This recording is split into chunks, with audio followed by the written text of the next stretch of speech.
Welcome back to the Tip of the Iceberg podcast, brought to you as always by InsideThePenguins.com. Kyle Dubas yesterday, he's keeping his plans pretty close to the vest right now. He did, like you said, pull the curtain back just a little bit, but for the most part, he's going to keep his thoughts to himself, keep the plan for the Penguins in the short and long term to himself as he tries to enact it over the next couple of months and couple of years with that long-term contract that he has. But it's clear that the Penguins would like to extend Guentzel. I think that much is obvious. They would like to have him back on the roster if it comes at the right price. If you can get him on a good deal that works for him and works for the organization, it's always good to have a 40-goal scorer on the roster. But the possibility of him being dealt is still very, very real. A part of some of the other things we've already mentioned from his press conference yesterday, he did say and reference the Jake Guentzel rumors and saying basically how the team performs in the next 2 weeks could determine the short-term answers for this organization, where they would go. And that obviously includes Jake Guentzel and whether or not he'd be traded. But I think we can all agree that this is much more complex than if they win in the next 2 weeks, they're keeping him. If they lose, they're going to trade him. It comes down to his contract. It comes down to what other teams are offering them, because sometimes it doesn't happen often, but sometimes a team is so desperate to win that Stanley Cup, they make you an offer you can't refuse. And Jim Rutherford is somebody that does that. We'll talk about him in a little bit, but I think looking at the outside, the fact of the matter is it still could go either way with Jake Guentzel. And from everything I've read, from listening to Dubas, from listening to Mike Sullivan talk about, Jake Guentzel, it feels really 50-50 at this point, which is startling to say for a team with a high-valued pending UFA and a very small chance to make the postseason. Yeah, he is one of those guys that if Kyle Dubas is set on building for the future, Jake Guentzel is someone that you can and would probably want to keep around. Got to remember that Kyle Dubas has that focus on youth and threw the youth into the answer when asked about Jake Guentzel. So that makes that a bit questionable too. I mean, doesn't that make you feel old? Oh, that's got to be. Jake Guentzel is an old player in the National Hockey League now. Like that made me feel old. I was like, this is still it doesn't help that he still can't grow facial hair. He still looks like he did in 2017, but it made me feel old. It's like I said about Brian Rust. I still can't get over the fact that he's in his 30s. Mm-hmm. Whereas with Jake Guentzel, he'll be 30 when the next season starts, and because now this probably isn't saying that Jake Guentzel is an old player in this league. He's not. He's still really good. He's still young enough to perform at a high level and at an elite level. But, this is about that time where NHL players look for that cash-in deal. Mm-hmm. Jake Guentzel has a cup ring already. He probably wants another for sure. But cups aren't guaranteed, and that money and that contract can be. So, at this point, about to turn 30, you're going to hunt down that 6, maybe 7-year deal. Maybe. He could definitely earn $10 million on the open market. Let's put that out there.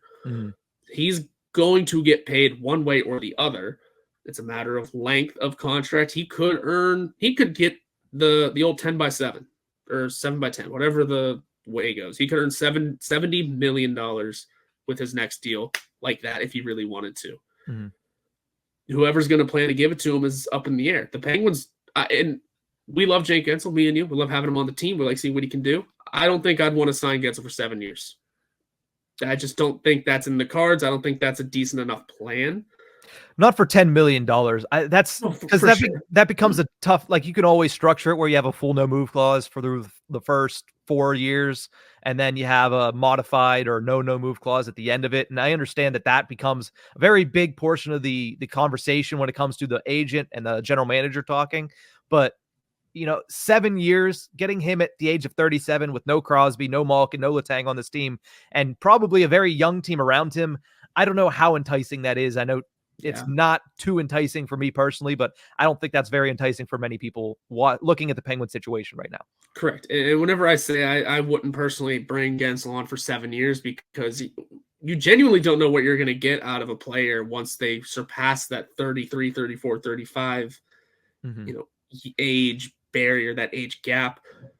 I mean, and that goes with every player in the league. Sidney Crosby, it goes with him too. We're getting great production out of him at the age of 36, but genuinely next season, we don't know if it'll be here. We kept talking about that with Malkin and Letang whenever they were having their discussions of their new contracts, and we're seeing it with Malkin. Right?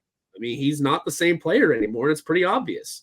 Chris Letang's holding up his end of the bargain, and that's great. When it comes to Erik Karlsson in the next couple of years, we're going to have that discussion every year of what exactly can he bring this year? He is now this much older. With Jake Guentzel, I feel like it would be the same thing. It's, hey, he's turning in years down the line if the Penguins were to re-sign him. All right, he's turning 34 this year. Right, he's turning 35 this year. What can we genuinely expect? And that expectation is going to continue to dip.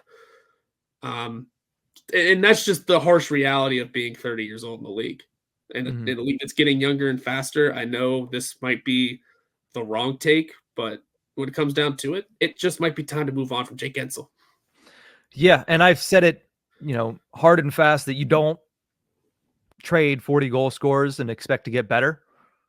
The other thing that you have to look into it is how much longer is he going to have the capability of being a 40 goal scorer in the National Hockey League? Boom. He wasn't there this year. And the longer time goes on, the harder it's going to be for him to reach that mark, especially with his age and with the age of his center right now in Sidney Crosby, which, yes, we all agree. He is a Greek god that seemingly doesn't age, and Dubas threw a little joke in there yesterday about it. But, eventually, Father Time gets everybody. Look at Alex Ovechkin this year. Yeah, he scored, I think, 8 goals in 9 games or something like that. Crazy run that he's on, but it took him 50 games to get going this year. Yeah. The greatest goal scorer of all time. Age is starting to get to him. So eventually it comes for everybody. I don't know what the answer is. Like I said, I feel like it's 50-50 right now, and nobody wants to hear that. And that's a poor take on my part, but I understand that. But I don't know how it's going to play out in the next 2 weeks. And part of that is, Ben Hankinson and Kyle Dubas and what their discussions look like over the next 14 days. But if they do decide to put him on the market, and if they do decide to trade him at the NHL's trade deadline on March 8th, what would be the best fit for him and the Penguins? Our, colleague Jacob Puntori put a nice story on InsideThePenguins.com where he named 3 teams: the Colorado Avalanche, the Edmonton Oilers, and the Los Angeles Kings. I would put 2 other teams in there. The Vancouver Canucks, although they did just spend a lot of assets to bring in Lindholm from Calgary, they still could be somebody that goes out there and tries to make a hockey trade to bring in a guy like Jake Guentzel to improve their chances at a Stanley Cup this year. And I'll throw in the Vegas Golden Knights too. They never sit still around the NHL trade deadline, and Mark Stone just got injured and is expected to miss some time. If anybody can play the LTIR game, it's the Vegas Golden Knights, so I wouldn't rule them out either. So when looking at those 5 teams, Horwat, what do you think would be the best fit for Jake Guentzel going forward? Because he's looking for a contract probably straight out of a trade as well. Potentially, yeah. I'd have to go with a team that's really looking into it, and I like the LA Kings as an option. They're, like we mentioned before, they're a team that has, those whatever we talked about before, how they have that veteran group, but also the young core that's really bringing them forward and can really solidify them into something serious. I mean, they figured out goaltending. Had they figured out goaltending a while ago, that poor streak they're on probably wouldn't have happened. Yeah. They're a really good team. I think their explosion or like their rise to this prominence was a little bit quicker than expected. I mean, I thought they could have been a real deal last year. This year I didn't know what to expect, but they brought it to start the year, and they're fading a bit, but are probably still going to be a playoff team. Don't know about a cup contender, but add Jake Guentzel, you just never know.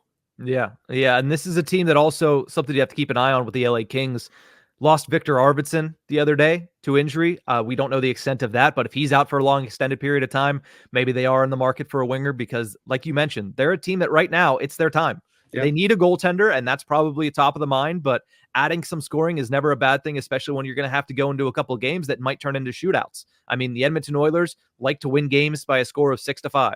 The Vancouver Canucks love to win games by a score of 7-6. Yep. So you might need to have scoring in spades, and the LA Kings have a lot of talent. They have a lot of really talented players, but sometimes the playoff performers like Jake Guentzel, they go for a lot of money for a team that thinks that they are just a millimeter away from being one of the favorites. And that's where the Kings stand as of right now. I mean, Colorado can go into that boat as well. We mentioned Edmonton, who has been looking for a forward to help McDavid and Draisaitl for seemingly their entire careers. The one thing about them, and you mentioned this to me off air, is they're not going to be able to afford to sign him.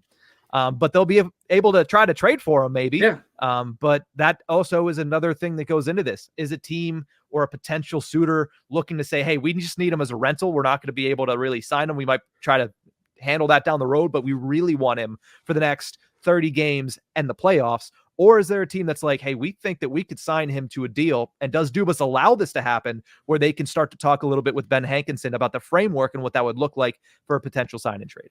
Yeah, and also there's the potential sign and trade, which is the likely and the easy option in my head to kind of get Guentzel kicking and onto a team. If you ask Frank Saravalli, though, don't be shocked, and it wouldn't be surprising to see a third-party team get involved, a third team get involved to maybe recoup some salary, maybe also take another player one way or the other. Could be a big 3-team trade moving on here with Jake Guentzel. That would only affect this year again because his contract comes up. Because it has nothing to do with the new contract, but it's still a possibility. Like that's something that Edmonton would have to do essentially, because every dollar they bring in, they need to send out. They are pennies away from the cap ceiling. So they got to figure, if it's Edmonton, that's the destination, they'd have to figure out a third team to bring in. Whereas the Kings could probably get it done. I don't know their cap situation right now, but they could probably get it done. Just a one team, just back and forth. Boom, boom. Here are the players. Here are the draft picks going one way or the other. And likely able to give them that extension into the next seasons, into the future. Because, I mean, I'm trying to pull up their thing as quick as possible to see who's coming off the books. Yeah, the Kings are right now up against the cap, and they already have 3 players on LTIR. But quite a few RFAs to sign at the end of the year, too. But if you include Victor Arvidsson on LTIR, there is a framework for this to work, because Victor Arvidsson's cap number is 4.25. I think the most intriguing team to me is still the Vancouver Canucks.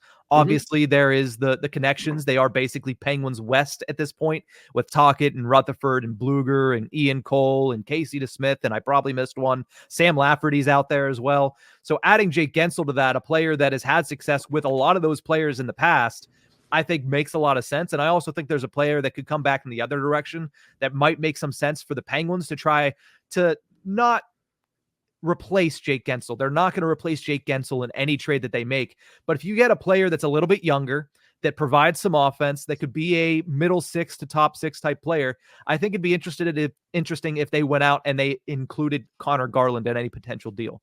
That helps with the money in, money out situation. Connor Garland has just under $5 million. That gives the Penguins a 27-year-old player with some high offensive upside that is under cap control for the next 3 years. So I think that could potentially be something that intrigues me going forward. He's obviously been tied to the Penguins a couple times in the past couple of years, especially because the Canucks and the Penguins seem to always be linked when it comes to trade discussions. So I think that's the most intriguing to me, that or Vegas. I don't know who Vegas would be willing to part with, especially for a 1-year rental.